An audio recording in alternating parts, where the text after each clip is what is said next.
taking time for your health. The African American Wellness Watch. Trusted information for us, by us. Dr. Michael LeNoir and other experts from around the country and around the world have the latest on how you and your family can get healthy and stay well. It's time for the African American Wellness Watch. Welcome to the Wellness Watch. I'm your moderator, George Strait. We are blessed at the Wellness Watch to be able to bring to you true experts on any of the topics that we're presenting. And today is a great example of that. We're going to be talking about how to keep your skin, black skin, and hair, black hair, healthy and well. And we've got the best person to lead us through this discussion. Talking about Dr. Melanye Maclin. Once again, to come to the Wellness Watch, thanks so much for being with us. Hey, George, thank you for having me. I love giving some great wellness tips, so let's enjoy and talk about it. Dr. Maclin is a famed dermatologist, researcher, lecturer, and as you can tell, a good friend. So this segment, let's talk about skin cancer. Okay. We can get it too, right? Absolutely. Let's start with like just the forms of skin cancer. We've got squamous cell, cancer. We've got basal cell cancer, and we've got melanoma.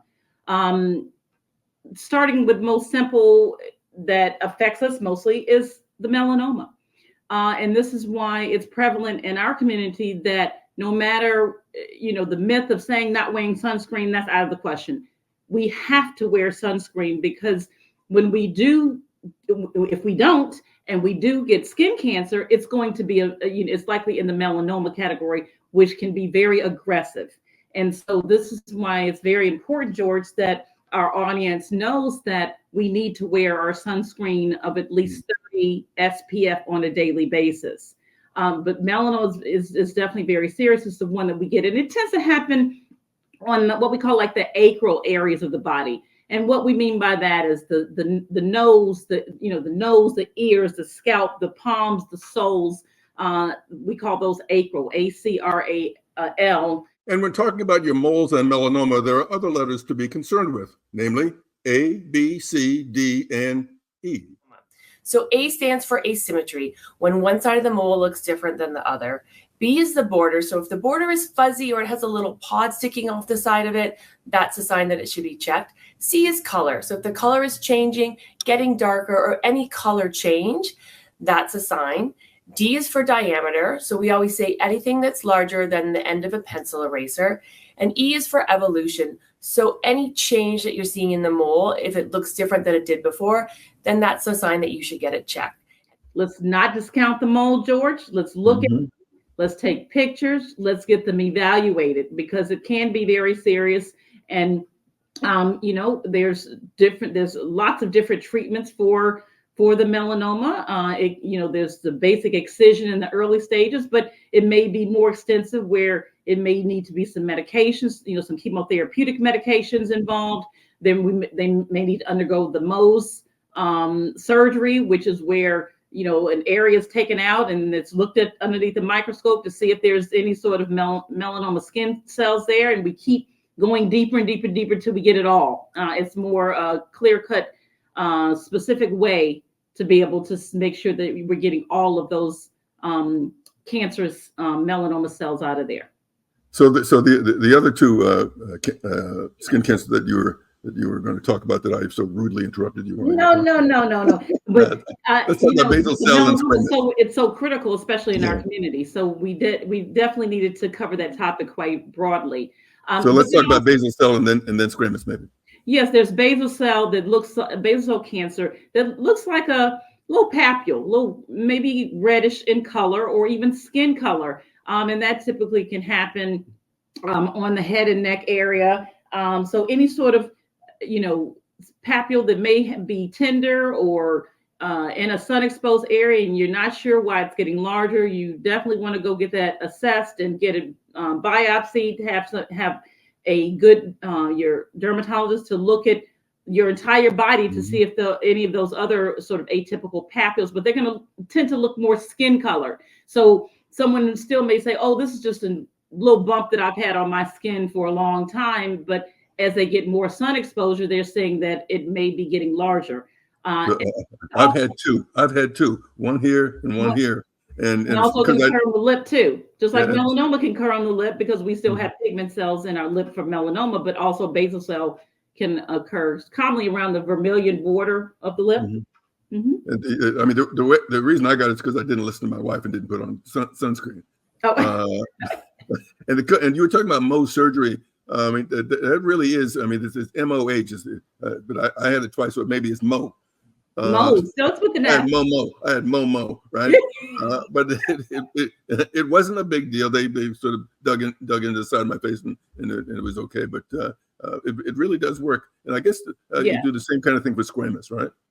Squamous cell, those look, more scaly, reddish kind of Mhm. patches that can occur the chest, the arms, the back, and pretty much any sun exposed area. Commonly, this can be seen on men, especially men that are bald. That scalp has to be looked at on a or regular basis to see if there's any sort of these scaly red patches. And generally, those are treated quite simply.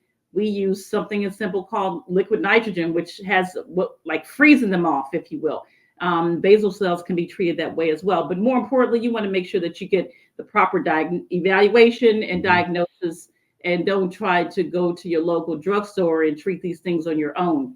If you're talking about some suspicious areas and sun exposed parts of your body, please go and let it be in the hands of your dermatologist, not Dr. Google, and certainly not the retail person at the drugstore to tell Right. you what to do. Have it evaluated because it could be life-saving. You raised an interesting issue about bald men, and those of us who aren't quite bald, but it's thinning. Um, Mhm. for most of our lives, we had hair, so you'd go out into the sun, and even if you put sunscreen on, you didn't do Mhm. anything for your head. But Yes. now I wouldn't go out without a hat Yeah. because you can get skin cancer on the top of your head too. Oh, absolutely. The top of the head, the back of the neck, the ears. So, to the point on hats, large brim hats. The baseball hats do nothing. Whether or not you have it to the front or turn it to the back, it's still not doing any sort of major protection as far as protecting against the UV rays. Also, being cautious of straw or those woven hats because still the UV rays are penetrating through those hats as well. So, large brim hats are the best. If you're going out without a hat, guys, you still want to make sure to slather on some sunscreen to that scalp as well. But I would suggest more sunblock. Some of the heavier, what we call physical barrier type Mhm. of Mhm. ultraviolet products, which tend to have like the zinc parathione, or the titanium dioxide, things that can physically block out the ultraviolet rays is quite helpful. So I think there are three takeaways here. First of all, African Americans can get skin cancer, and we Yes, do. we can. No matter what your complexion is, No matter. and it's something to look out for. Melanoma is not anything that you want. You ought to be on the lookout for it, and all of this can be avoided if you do what your mother or your wife Yes. or your husband tells you to do. Put on the sunblock. Put Wear up. the hat. Yes. Don't be stupid out there. And then, one other takeaway is get yearly skin checks. Take pictures of any sort of atypical areas, and make sure that you keep that information safe and sound, so that then when you do go to the doctor, they can follow that accordingly. This is great stuff, as I knew it would be. Thanks so Mhm. much, Dr. Mack. You've You're quite welcome. just these few minutes will actually save lives. Yes, they will. Happy to be here. Thank you. And remember, you can get all of these tips and more on our website at aawellnessproject.org. That's aawellnessproject.org. And we link to Dr. Mack's site as well. And you can see her URL on the screen right now. They'll not only get you to her tips, but also to some of the products that she sells to be able to address some of the issues that we've been talking about today. So, Dr. Mack, again, thanks for being with us, and thank you for watching.